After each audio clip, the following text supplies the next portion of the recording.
Federação Paulista de Futebol divulgou nesta terça-feira, dia 6, a tabela detalhada da Copa São Paulo de Futebol Júnior de 2023. O tricolor, que está no grupo 17, com sede em Marília, estreia na competição no dia 4 de janeiro, numa quarta-feira, às 21h45, contra o Porto Velho Sport Clube, no estádio Bento de Abreu Sampaio Vidal. Os 3 jogos do time São Paulino acontecerão no mesmo horário e todas as partidas terão transmissão. O segundo confronto será contra o CS Paraibano no sábado, dia 7, e a equipe fecha a primeira fase diante dos donos da casa, o Marília, no dia 10/1, numa terça-feira. A Copinha está prevista para começar em 2 de janeiro, com a final marcada para 25 de janeiro, aniversário da cidade de São Paulo. O campeonato vai reunir 128 equipes, divididas em 32 sedes por todo o estado, e podem atuar atletas nascidos entre 2002 e 2007. Na última edição do campeonato, o São Paulo fez bonito e alcançou as semifinais. Dono de 4 títulos da Copinha, os São Paulinos conquistaram a taça pela última vez em 2019. Único time com 100% de aproveitamento na competição, o São Paulo derrotou o Independente Del Valle por 3/1 nesta terça-feira, no Ninho do Urubu, centro de treinamento do Flamengo, no Rio de Janeiro. Assim, a equipe comandada pelo técnico Menta vai enfrentar o Santos Laguna na semifinal da competição. O jogo será nesta quarta-feira, às 10h45.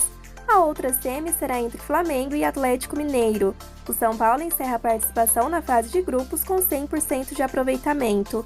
Antes de vencer o Del Valle, o time fez 5/0 sobre o Atlético Nacional e 3/2 diante do Atlético Mineiro. O São Paulo foi informado sobre o acerto de Luizão com o West Ham e ajusta detalhes para que o atleta deixe o Morumbi de forma antecipada. O contrato se encerra em 31 de janeiro de 2023. Os paulistas terão percentual de uma futura venda do atleta de 20 anos. A informação foi inicialmente publicada pelo UOL e confirmada pela reportagem da Goal. O documento que confirma a saída do jogador ainda não foi assinado, mas já há um acordo verbal entre as partes. O tricolor paulista terá cerca de 20% de uma futura negociação do atleta, como soube a Goal em conversa com uma fonte diretamente ligada às tratativas. Ele firmará compromisso com os ingleses até julho de 2026 e já deve ficar à disposição nos primeiros dias de janeiro de 2023. A saída de Luizão já era algo trabalhado pelo clube nos bastidores.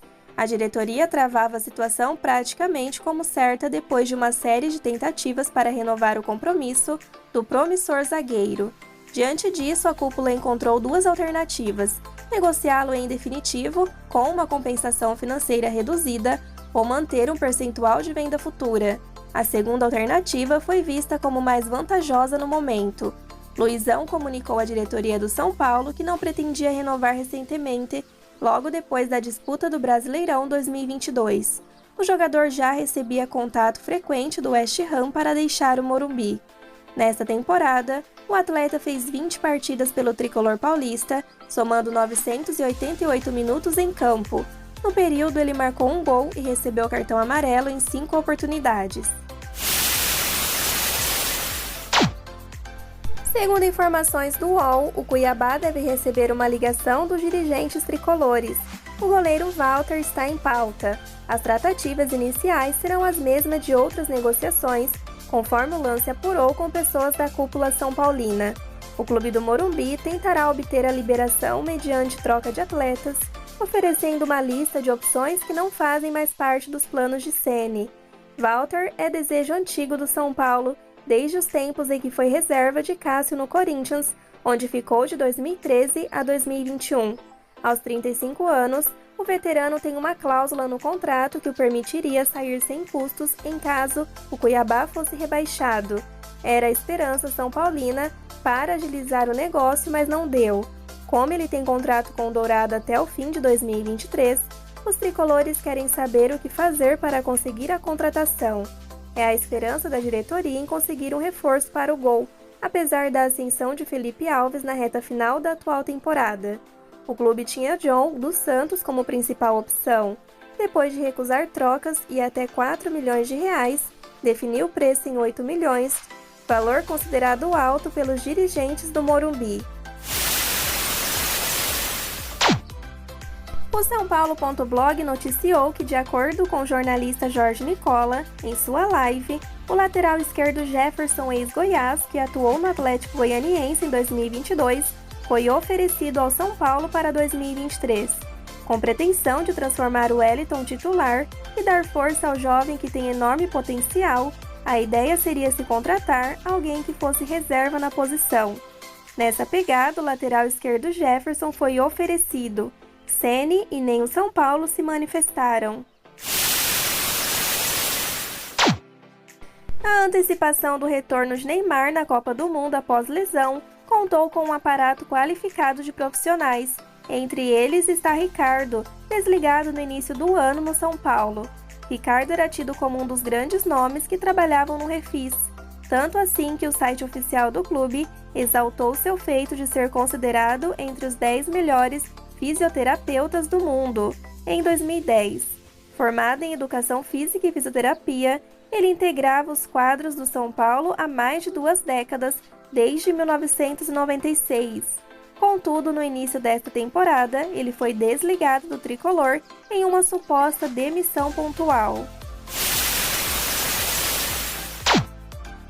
A ascensão da SAF no Brasil parece que veio para ficar, após clubes como Cruzeiro, Vasco, Botafogo e Bahia adotarem esse formato de gestão.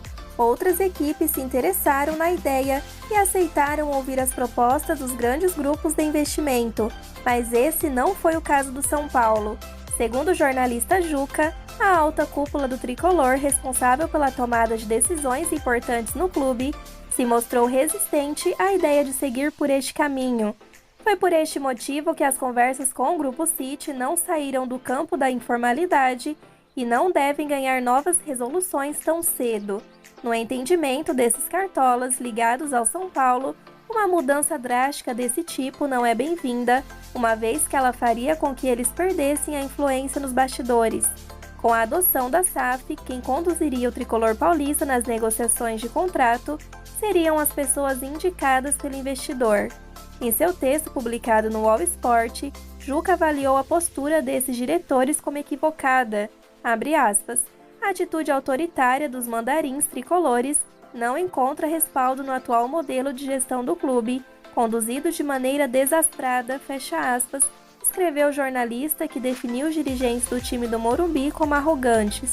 O modelo inaugurado pelo Cruzeiro como Ronaldo Fenômeno no ano passado ganhou novos adeptos ao longo de 2022, como nos casos de Botafogo e Vasco. A mais nova equipe a promover essa guinada foi o Bahia, que votou no sábado dia 3 a favor da sua venda para Grupo City por R$1 bilhão, referente à fatia de 90% do tricolor de aço.